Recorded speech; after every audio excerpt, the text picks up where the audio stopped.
it's very good to be with you. I want to thank Chuck also for your leadership in helping the school bring knowledge and reflection to these really tough matters that we as a species have essentially been hiding from for centuries. But we've made remarkable progress, as I'll touch on, and we can take this on as well. The challenging of dating and breakup violence is complicated and confusing, but it begins to make some sense once you start looking carefully and break it down into its parts. Both females and males can be and are violent at times, and we need to address that matter of violence for both genders. It's the boys and men, however, who take the violence to a much higher level, especially the matters of physical violence and deadly violence. And in turn, that matter is closely related to the even much larger problem of boys and men's violence against other boys and men, which we really don't talk much about, and not nearly enough either. These problems are tied together in my view, but we can also provide help in relation to each of the three areas: violence initiated by both females and males, violence carried out by boys and men against girls and women, and violence carried out by boys and men against each other. First, in terms of boys and men's violence against girls and women, as I've already touched on, for centuries, we've left the challenge largely in the hands of girls and women alone. We should rightfully thank them for their courage, their strength, and their determination over the centuries. We've often even left out any reference to boys and men in defining the problem. For instance, as social commentator Jackson Katz points out, and he's a good one to Google, we've got numbers of books and videos about these issues. Jackson Katz, one of his videos is Tough Guys. It's guys is spelled G-U-I-S-E, as in disguise, which is part of what he focuses on. So Jackson Katz. And he points out that we use the rather strange phrases when you take a moment to stop and think about them, as you're doing tonight: violence against women, or domestic violence, or dating violence. In all three phrases, it's as if the violence is happening to the girls and women out of nowhere. And we need to clean up our language and put the responsibilities where it is. The majority of us males also acted similarly in staying away from an issue of injustice for decades in this country in relation to women's lack of the right to vote. But for the 19th Amendment to achieve passage in 1919, giving women their due right to vote, critical to the success were men's leagues in support of women's right to vote. And the remnants left today of that era are now, they still exist in the leagues of women voters. But at the time for that amendment to pass, it took men joining together, as we need to do around these issues now. We're at a similar moment in history, which you're beginning to take on so well at Maynard High School, even though perhaps with some uncertainty about it all. Through this event this evening, and by involving your teaching staff, your parents, and most important, youth, you yourselves, all taking on the matters together. Thanks for your caring, courage, and initiative in being here. There were 1,000 other things you could have done tonight. One-shot lectures alone to any single group on a particular challenge don't have much impact. It's the longer-term effort that you can create after this talk that will depend on the impact of your efforts. I add early on that I think the vast majority of boys and men find the violence against girls and women to be disgusting and repulsive, even if part of us is fascinated with these issues of pain, unfairness, and violence. We always slow down, don't we, to look at the sad events of accidents and violence. The real challenge, however, is in building the capacity of boys and men to act on their disgust about the violence, and with courage, strength, caring, and creativity to join with girls and women to take small, definite, and safe steps to veto violence, as the Center for Disease Control is currently urging. Our national government is finally acknowledging the size and importance of this problem, just as you're doing by being here tonight. So I have hard things to talk about with you, but that's the way we grow and how our culture betters itself. We can do it. We have brought so many other forms of unfairness and harm to a stop in our country. We founded this country on the belief that monarchy unjustly put too much power in the hands of one person, depriving others of their just rights, and that deciding on leadership based on genes or gender was unwise and unjust. We instead believed in democracy, the rights of individuals, in more freedom from governmental dictates, even if we're frustrated with our government. We struggled against and finally prevailed against slavery and the idea that one person could own another, even though there's some frightening signs of resurgence in the sex trade to which we need to continue to pay attention. We finally, with men and women working together, as I mentioned, gave women their due right to vote just one lifetime ago, a long life, but one lifetime. When my own mother was born in 1911, women could not vote. Imagine that injustice. Imagine the furor if men were not allowed to vote. We eventually struggled toward and succeeded in the honoring of civil rights. We significantly dismantled important parts of segregation, though we have further to go, and we strengthened the rights of women in the workplace. Though we have further to go in these areas, as we know in part from President Obama's own accounts of his experiences facing prejudice as a youth, and in the recent struggles that have led to important and unsettling discussions about unfairness in policing, the courts, and for minorities in places like Ferguson, Missouri, and North Charleston, South Carolina, as well as the importance of safety and respect for the police and not scapegoating them, as President Obama mentioned several days ago.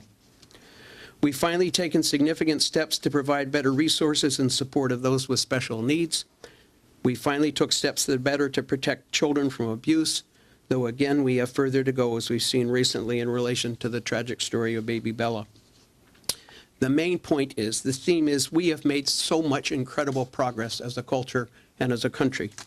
And we can take this next important step if we focus together now to prevent boys and men's high-level violence against girls and women, and even to make progress on preventing boys and men's violence against each other, or against school settings and all the people there, as in Newtown, Connecticut, and many other school settings, and as we witnessed with pain and shock this week on the international scale in Paris.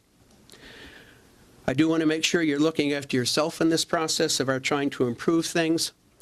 If my talk stirs up your concerns about yourself or a partner or your family or someone else you know, please take time to check in with a parent or another trusted relative, a wise friend, perhaps slightly older, a trusted teacher or guidance counselor, to get whatever help you need. Please don't be alone with a problem.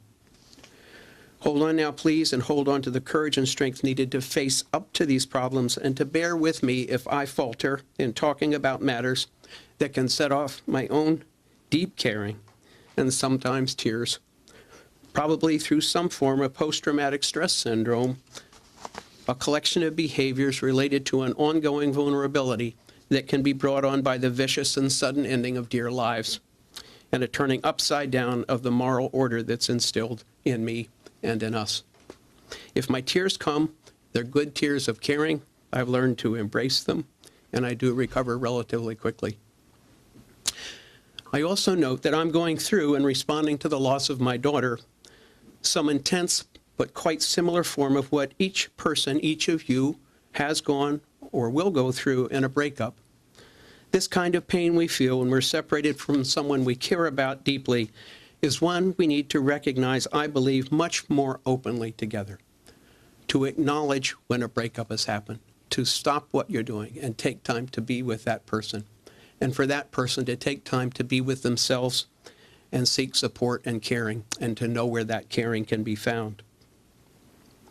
It is, with different degrees of intensity, one of the main challenges that it is to be a caring person. It's one of the main normal but potentially excruciating challenges in life.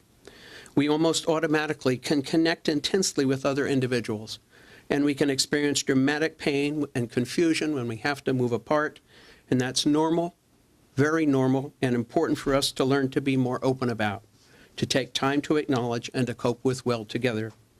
I believe that sharing the tears of loss in safe places helps us to stay soft in the good sense and open, instead of hard and bitter and untrusting and self-centered, and leads eventually to the laughter of connection again. People who are able to cry well often can laugh well too, and I hope you can learn to embrace both skills well, laughter and tears, and to support others around you in learning those skills for themselves and in helping each other. That way we'll be stronger both as individuals and as communities.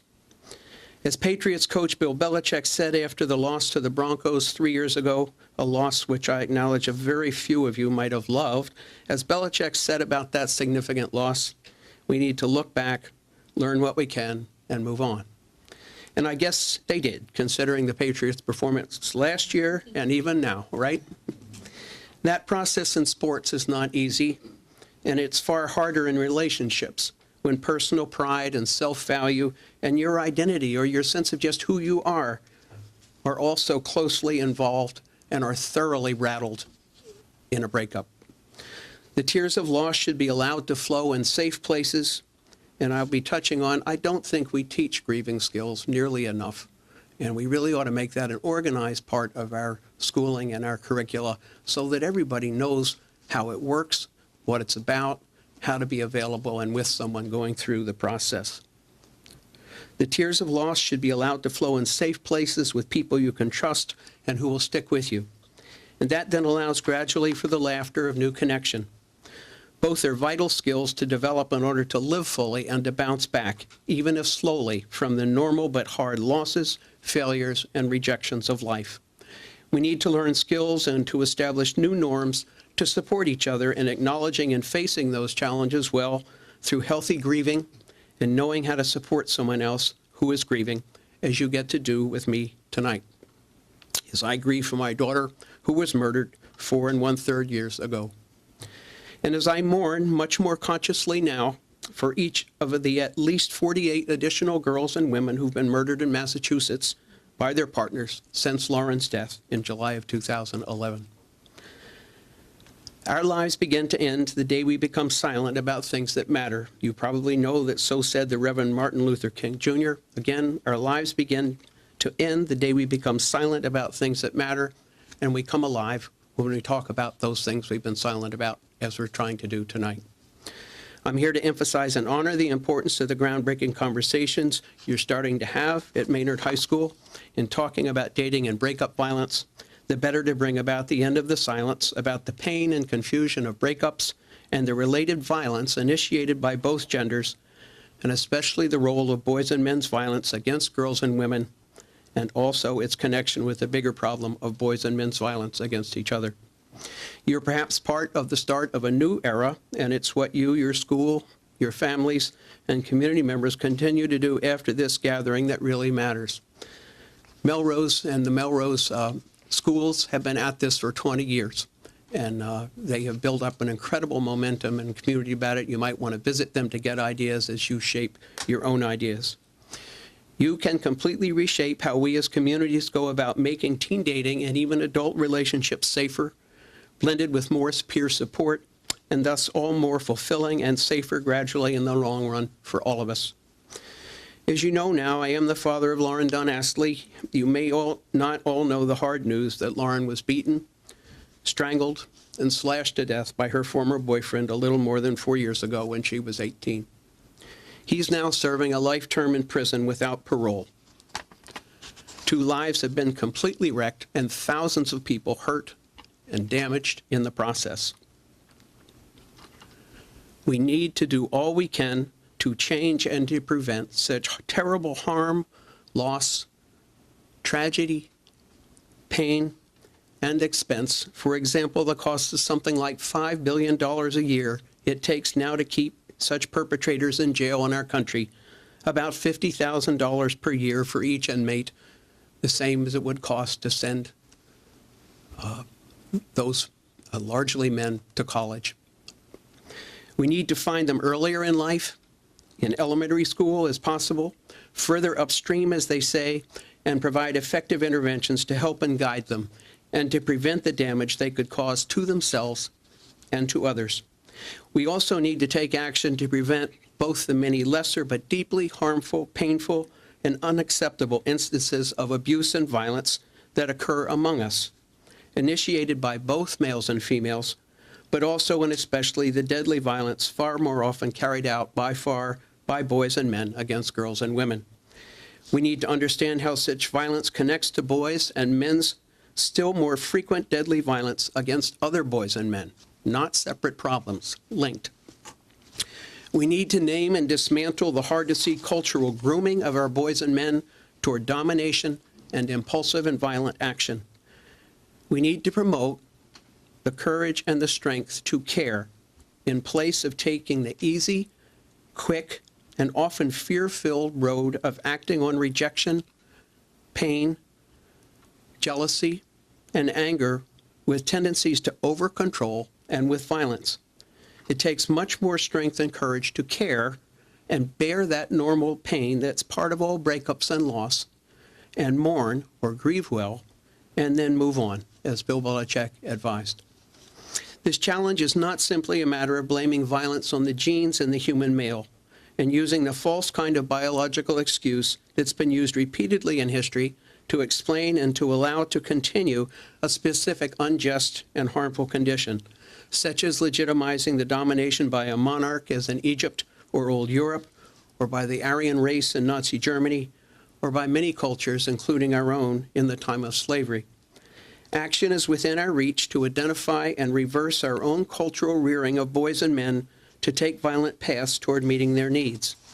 Paths that in fact often have the exact opposite effect of their intentions and leave boys and men increasingly in our culture in pain, frustrated, angry, alone, and without the skills to name and work with their own feelings or those of others in building effective, dependable, caring relationships, and also skills in letting go of those relationships and moving on when necessary. Without shame or blame for the relationships ending, with skills in finding safe places to acknowledge and let the pain and the self-doubt out, in coping with the pain, and with deep caring for both the self and the former partner, all with the fancy name of compassion, compassion for the self and the other. Without shame or blame for the relationships ending, with skills in finding safe places to acknowledge and let the pain and the self-doubt out, in coping with the pain, and with deep caring for both the self and the former partner, all with the fancy name of compassion, compassion for the self and for the other.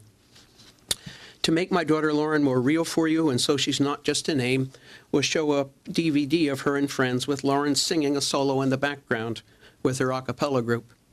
In the photos, they look and sound utterly happy, and of course you know that's far from the whole truth, especially given what happened.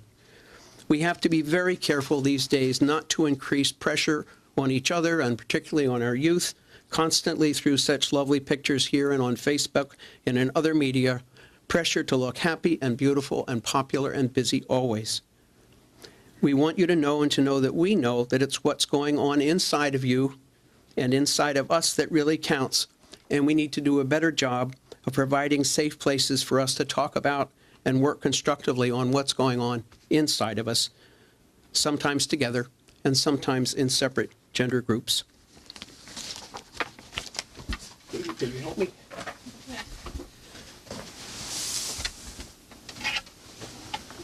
We will probably stumble a little in this process. It's a two-step process, but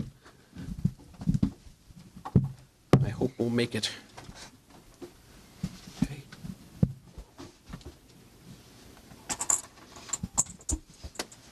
It's okay.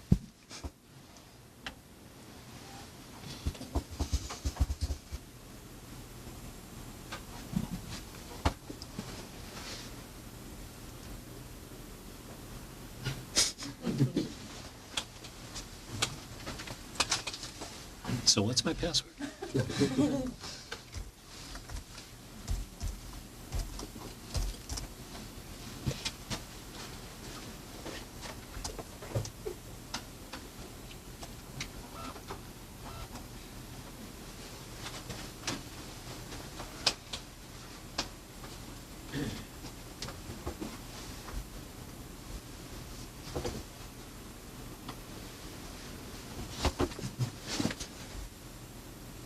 So while we're queuing this up, I'd just like to mention that we have our 3 guidance counselors here tonight, and if any of our students or parents, when you get home and discuss this, think that it would be worthwhile having communication with them, it's Renee Muse and Lisa McLean and Chris Devine are here tonight. I also saw Superintendent Girardi back there just a moment ago, and Mr. Caruso, myself, were all available. This sound is coming from...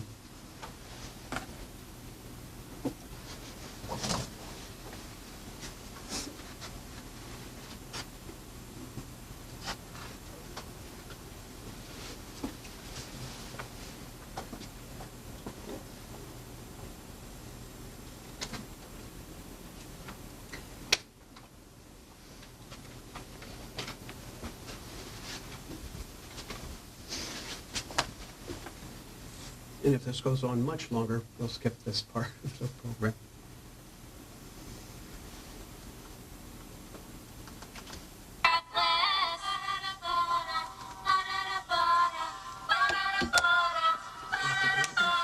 Is it coming out of there?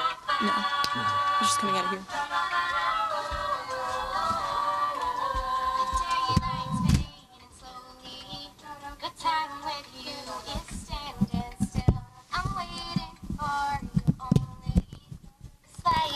Touch and I feel weak. I cannot lie from you. I cannot hide. I'm losing the will to try. Can't hide it. Can't fight it.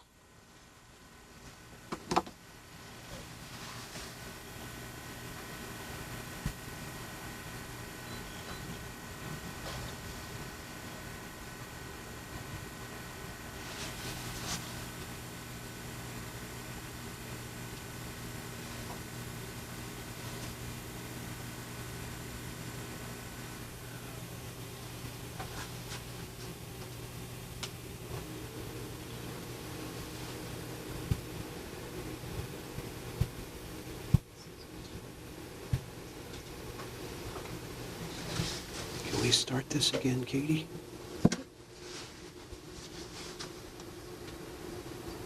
And I think I'll just turn this around and let them see it.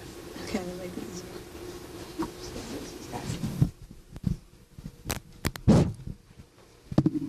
Where are the speakers? In the computer? Yeah. Where, though? Where do they come out? Where does the sound come?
So all that sparkle is gone now. A kind of sparkle similar to that in each person and in each of you. The unique sparkle which we hope you'll learn to treasure and build and support in yourself and also in the others around you. That voice is silent now. Her stuffed animals are steadfast in waiting in her bed for a return. This not going to happen. More important, Lauren stands for the 3 to 4 women who summarily die every day in our country, in all races, types of locations, socioeconomic conditions. At least 48 more in Massachusetts since Lauren died in July of 2011. For our country, the total murder of girls and women adds up to about 100,000 in our lifetimes, the same number as that of the American soldiers who died in World War I. I also note that the related school and mall killings and massacres, nearly all carried out by males, similarly continue, as we've had to observe with pain recently again and again. We need to look much more carefully at what we are doing to our boys and young men, and how to change the harmful training about which we have often been silent. Many more girls and women suffer many less violent but still deeply harmful kinds of abuse, with approximately 1 in 3 girls and young women, and please note, 1 in 4 boys or young men facing physical, sexual, psychological, emotional, or financial abuse at some point in their lives. It's time that we join together to change how we do things and bring this violence and abuse and injustice to a stop. I have a number of possible solutions to the problem of boys and men's violence against girls and women, and the larger problem of boys and men's violence against other boys and men, and I wanted to bring them before you so you could assess them and critique them and take from them better ideas, take from them the ideas that are best in your view, and also to stir your own thinking. I want to know what you think might really help. I also hope these ideas will set off your own creativity and thinking about even better solutions and parts and causes of the problem that I've not been able to see yet. You can pass your thoughts back to me through Mr. Karagenis. I would enjoy hearing them, even if you disagree with me. 1, I think we need to begin by reframing breaking up and thinking about it and talking about it in a new way. We need to think about it and teach our youth, including your children in the future and your younger brothers and sisters right now, to talk about it differently. I note we spent decades letting adults and our young in car collisions be maimed and killed in sailing through the air inside colliding cars and colliding in turn at high speeds with glass, steel, and cement.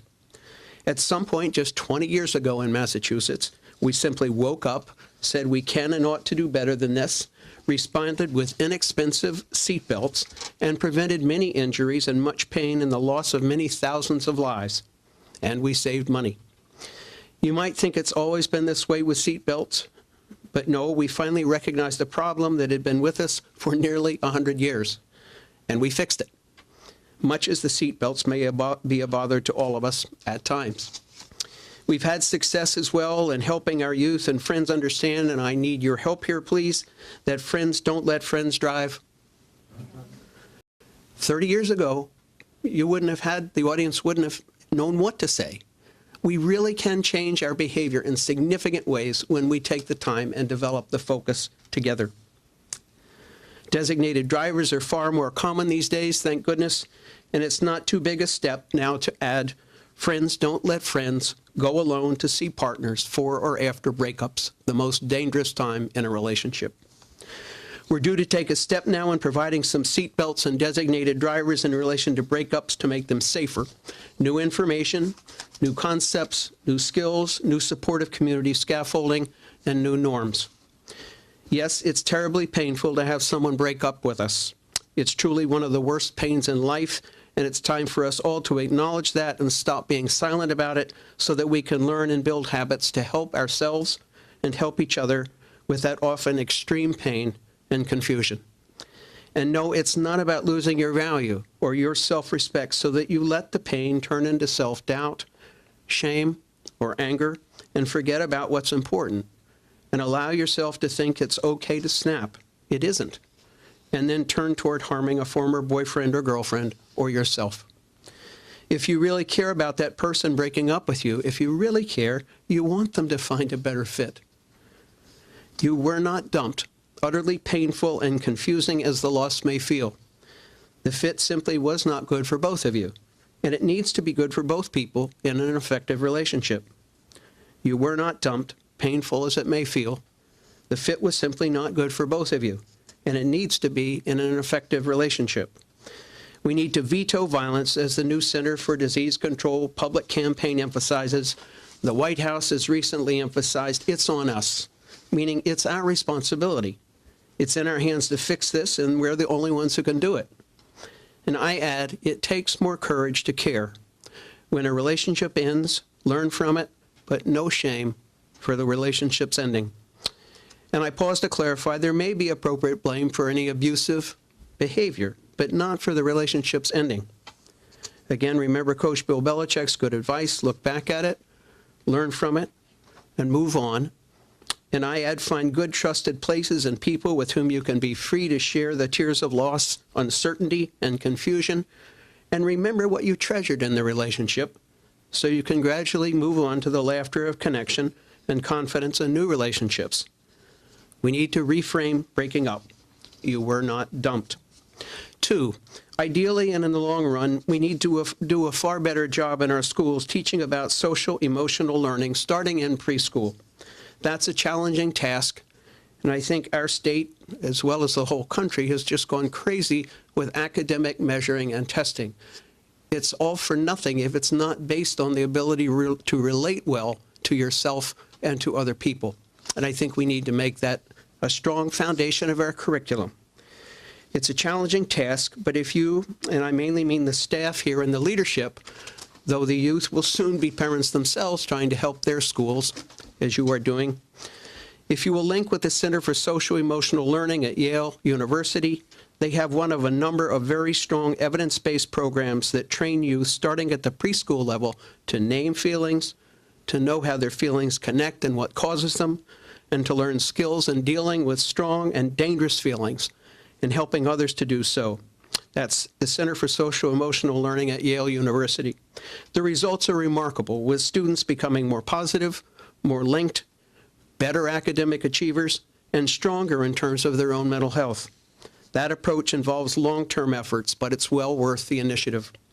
In terms of what we can do right now in providing better seatbelts to help each other with the important, painful, and normal challenge of breaking up, I can imagine our working carefully together to train slightly older peer group volunteer leaders who would be breakup advisors, supervised by counselors in schools like yours and in colleges, churches, and job sites to run confidential, voluntary, ongoing breakup support groups to guide younger peers through the average number of 8 breakups that young people experience.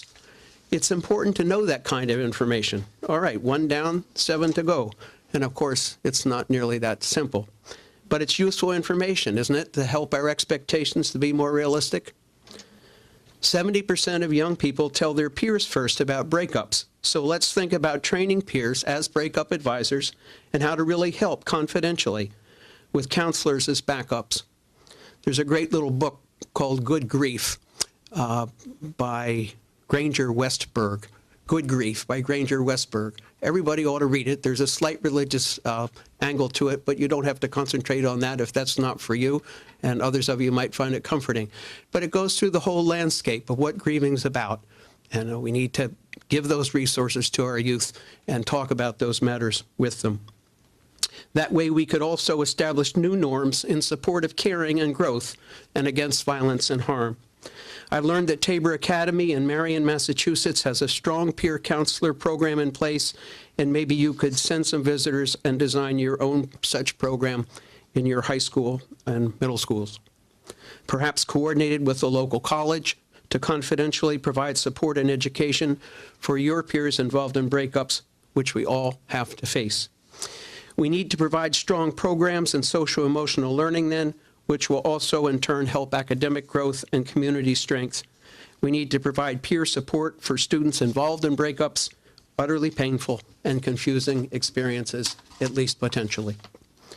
3, we especially need to attend now and in the long term to the increasing isolation of boys and men and the pressures they face from our culture, our movies, our television shows, our video games, and our pornography. Pressure on boys and men to seek winning and avoid losing at all costs, to compete and dominate and be cool and scary, often spending their lives consumed with and avoiding shame, and then ending up like Aaron Hernandez, convicted murderer who had people killed who spilled a drink on him in a bar, or Whitey Bulger, who was beaten regularly as a boy. Instead of learning to care deeply about others and to be resilient, that is being able to grieve fully and to bounce back, even if slowly, from loss or rejection, and coming to effective terms with life's normal and frequent rejections, failures, and losses. We need to take the indicators for potential male perpetration of violence against girls and women available on page 9 of the Massachusetts Department of Elementary and Secondary Education Guidelines on Teen Dating Violence. If you just type in DESC, D-E-S-C, and Guidelines on Teen Dating Violence, it'll come up. And we need to use the indicators on page 9 in that document and look for those boys early in their lives and help them find paths that do not lead to their own destruction and that of girls and women. I would urge that each teacher look at those indicators twice a year and consult with your counselors to provide the identified young men showing those signs the needed school and town resources available. I would urge boys and men to know those signs so they can see when they themselves need support or their friends do and know where to find it. If you're finding you cannot get a girl or a partner out of your mind, you may need someone skillful and trustworthy to look with you at just what's going on so as to relieve the pressure and build caring relationships effectively that will endure. I wonder what you think the best kind of New Directions groups would be like for boys and men to discuss facing the cultural messages to avoid losing at all costs and avoid being a loser, a terribly threatening and harmful concept that's roaring along in our culture now. Why has that concept become so powerful, and what can we do about it? What messages would be better for our culture and your community to be sending, like maybe every loss can lead to a gain? It really is only you, the youth, who can change the norms these messages are based on, since you're on the inside of the culture for your age group. And you can challenge and change the norms and the messages to be more positive, supportive, and helpful if we focus. We all want to measure up, to be and to be seen as competent in value. We're all striving for that. I'd urge that we want to honor and claim a path of being valuable, not by dragging others down or dominating others, but by encouraging ourselves and all around us to move up in terms of accomplishments and power together, instead of inflicting power over someone. We need to better support our boys and men and make good use of the indicators for violence perpetration to provide support for the challenges boys and men especially face in our culture. 4, it might be helpful to talk in New Directions groups as well about what we hope might be some of the most important qualities we want to develop in boys and men. My counselor friend Bob Gracious suggests we need to encourage boys and men toward dependability, that is, to be a person friends can count on for understanding and guidance and honesty, to encourage boys and men to be people who will talk about any tough matter and tell you the truth as he sees it, help friends to figure out the truth, and to be open about it when they don't have an answer, but will help with the search. To encourage boys and men to be a person who does not judge and criticize and put others down, but who will supportively point out mistakes in himself and others and stand with friends to figure out more effective approaches. To be a person who appreciates how you as a friend, how you as an individual lean into the world and supports you to grow that way. To be a person who can celebrate your victories, even those that he values less than you, but celebrates because he's pleased that you're successful and happy.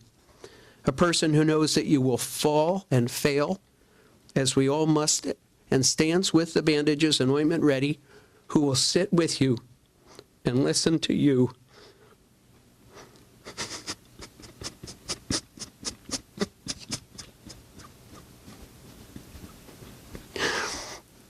Good tears, good tears. Sits with you while the healing of time grieving, and growth takes effect. Most of all, to support boys and men to have strength and courage to be caring persons who, when times are tough or a breakup happens, do not disappear, nor grow hostile and diss or harm someone who has decided to pursue another partner and direction, nor, and just as tragic, to harm themselves, as I know you all have painfully faced in your community with the suicides of 3 fathers in recent times. We need to support boys and men to talk through these hard times with each other and support each other toward caring solutions for both persons in a breakup, even if it means they part ways confused, shaken, and with deep sadness, but also with honor, caring, compassion for the self and the other, and deep self-respect, as well as mutual respect and a savoring of the good memories. I wonder what your thoughts are about the kinds of new qualities in boys and men that we should be encouraging. 5, I think we would do well to bring the matter of violence into the light and reject it. We can take steps now and join together to let the light into the dark room of this hard challenge of boys and men's violence against girls and women, against your sisters and your cousins, your nieces and your own daughters in the future, and your own mothers and aunts and grandmothers now and in the past, as well as boys and men's violence against other boys and men. Boys and men can step up together with girls and women and veto violence. As I said, the new Center for Disease Control public campaign emphasizes. The White House has added, it's on us. I've added, it takes more courage to care. We know it is right, and we can have the courage and strength to find our way to the era of mutual respect toward which Reverend King was pointing, and which in the end benefits all of us in our communities. I wonder what you think we should be saying about violence, its causes, and what we should be doing about it together. 6, I think it would be useful if we steadily took steps to look underneath anger. I urge that we look under the anger because I think, not in all cases, but in general, there are often, almost always, hidden needs there, under the anger. You know just how irritated you can get when you're hungry and you're not taking care of the need for food, which you may be feeling right now. I think, along with Marshall Rosenberg, another good resource to Google, Marshall Rosenberg, Nonviolent Communication, that anger is most usefully seen as a warning signal that some important need is not being met. And it might not be just readily apparent what the need is. It may have even happened a generation ago or even centuries ago, depending on the experiences of a given cultural group. But usually, anger indicates there's some need not being met, or that wasn't met, or that was crushed. If we can have the courage to unearth, name, and help fulfill those often hidden needs, we may well succeed in liberating young men and women, liberating each other, and particularly our boys and young men, from the pain of loss, shame, uncertainty, isolation, loss of value, and a feeling like a loser and a nothing that can haunt any of us, especially around a loss or breakup, and if not mastered, can tempt us toward acts of violence against ourselves or against others. I wonder where you think anger comes from and the worrying about being a loser and what we can do about it. I wonder what kind of safe places you think we need so you can talk about such hard matters and find good solutions. Could you, or do you already use advisory sessions to explore such topics? Do we need other meetings in addition? I wonder if you think you can learn to look under anger in yourself and in others so we can better meet hidden needs there and grow to be stronger and more caring. 7, I think we need to train boys and men and girls and women, for that matter, to call each other out when objectifying is going on. That is, turning someone into an object in our thinking, an object that's only there for our own interests and wants or sexual desires or put-downs, and has no valid feelings or rights of his or her own. We need to cultivate in each other the ability to move from being a passive bystander to being an active upstander, not necessarily someone who will charge into a fight when objectifying is going on, but who's willing to ask something as simple as, would you be saying that about someone's sister? 8, I think it may help to reduce violence and promote connectedness and trust if we offered more training to everyone in our communities in the powerful tool of empathy. That is, trying without any interest on your own part, to learn to read your friends and family and community members' thoughts and feelings, and gently join in reflecting back to them for their consideration and affirmation or revision of just what you think they are feeling and thinking. Empathy is incredibly effective in honoring other people, in affirming them, in supporting their present positions even if they change them and move toward better ones, and in building trusting relationships. As trainer Jared Chen noted playfully in a recent workshop for mentors in violence prevention at Northeastern University, which is an excellent program, Mentors in Violence Prevention at Northeastern University, Jared said, "You have 2 ears and 1 mouth for a reason. Listen twice as much as you talk." And I add, gently echo back without self-interest what you hear and get confirmation from your acquaintance or friend, or revise what you thought you had heard and read in them. I wonder if you think practicing empathy could be useful and what you need in order to be able to try it out at Maynard High School. I'll wrap up my talk by asking you to think about why it may take more courage to care than to follow pain and anger. It takes courage to care, in my view, because if you're going to care, you're going to get hurt and feel pain. That's one of the great dilemmas of being a caring human being. All friendships end in breakups, divorce, or death, and it takes courage to care in the face of that hard fact, to work with it well, and to keep on caring. Friendships cooling or a friend turning away and breakups, they hurt so much. We've allowed ourselves to care and becoming attached to someone. We, along with other species like dogs, ducks, and geese, and many others, I think, are designed to do that attaching as if we each have a large Velcro patch that automatically, in a hard-to-control way, can latch onto others and also unlatch, both for reasons we often do not easily understand.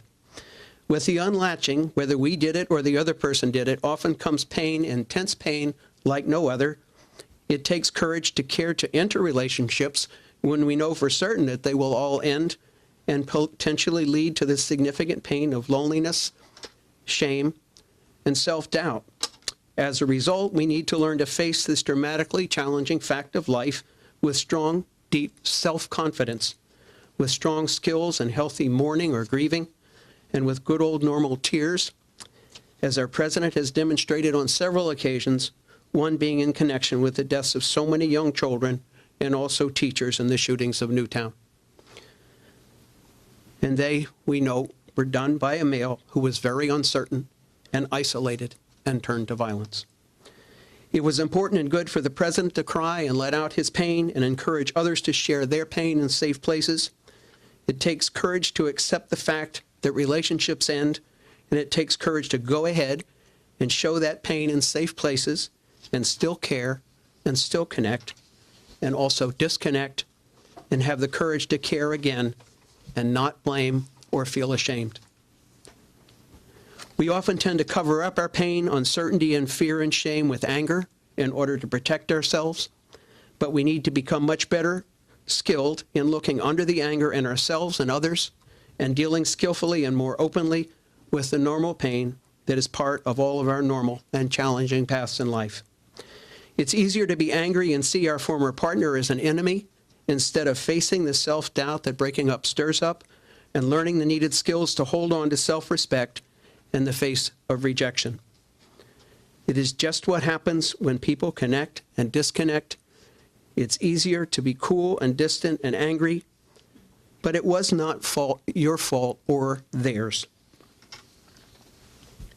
It takes more courage to care as well, because you may face the worry that you're going to lose track of your own wants and needs and face the fear of never getting your share and the fear of feeling unworthy as a result. It's easier to be angry and self-centered.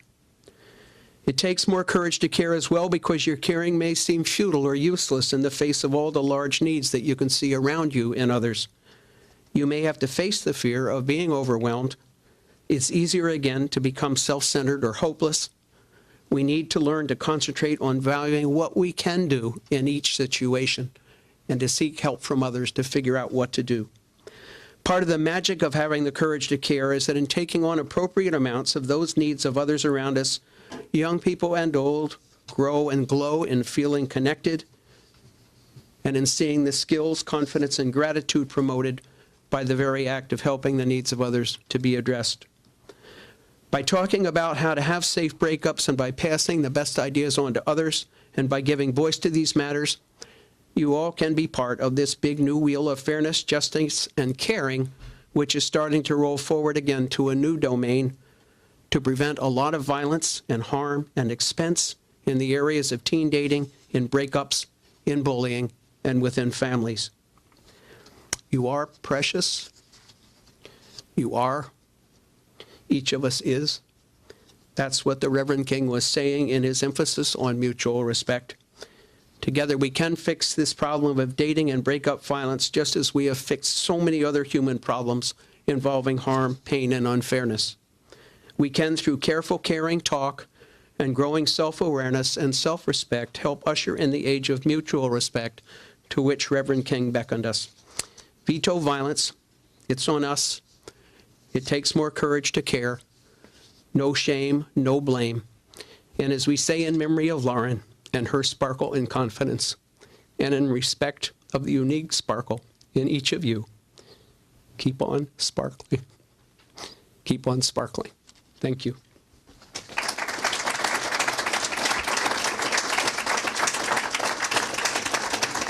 Thank you. Chuck, we're glad to have questions or comments or disagreements, and I can stay a little longer after the larger group breaks up. I know this has gone on a while, and I know it's hard work even to think about these topics and what possible steps you might want to take on. But I'll be glad to try to answer questions or hear comments or your own observations or your own disagreements for that matter. And Chuck, you had asked that I speak to the question of levels of abuse. I hope I've addressed topics you wanted to, but if there's something more specific you wanted me to speak to, please do. I think you did a great job. Just, I'd invite any comments from, or questions from members of the audience. I know I was furiously taking notes in the past.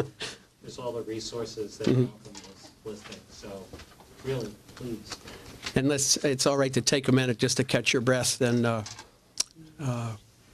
work with whatever pain this stirs up, because it does. All the adults in the room have been through numbers of breakups, and I'm sure many of the young people have as well, and we're all worrying about how we can measure up and at least appear like we know what we're doing. So let's have a minute or two of silence. Yes? I'm just wondering if this is something that will ever you present to the children. The parents are here tonight. We'll go home and pass it on to our children and do the best. I would love, the students here, especially the older ones, to be hearing what you said. Right. I'm available. Chuck knows my number, and I'm happy to help as you design what you want to do. And I don't know the details of the history of what you've already done. All schools are a bit different and in different stages of dealing with these matters and setting up capacities. I don't know if you have a peer club or group that looks after these kind of issues. Numbers of schools are now forming them if they haven't already. But I'll be glad to join you in brainstorming or coming to speak again if that feels right. Certainly entertaining, yeah. And I want to thank the 15 or 20 students here tonight.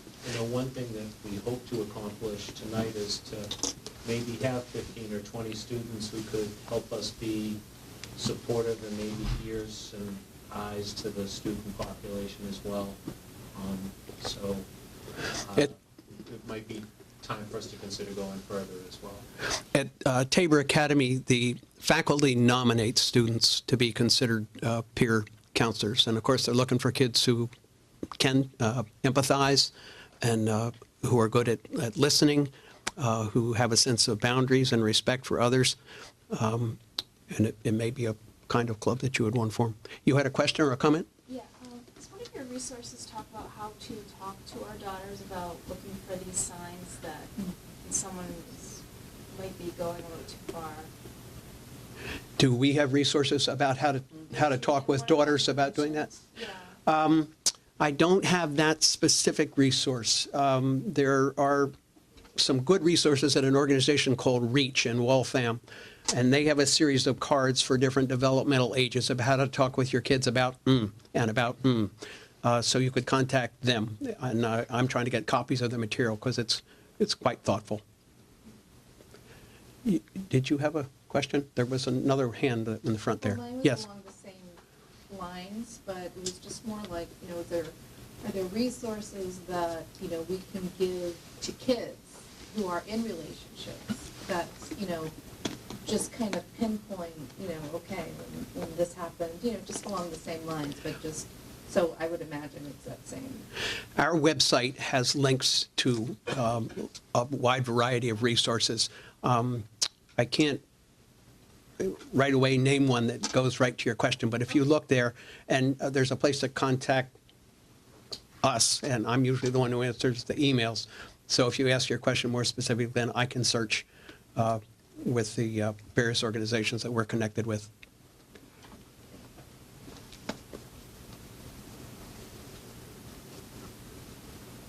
Well, do look after yourselves and find good, safe places to talk about whatever this stirred up in you.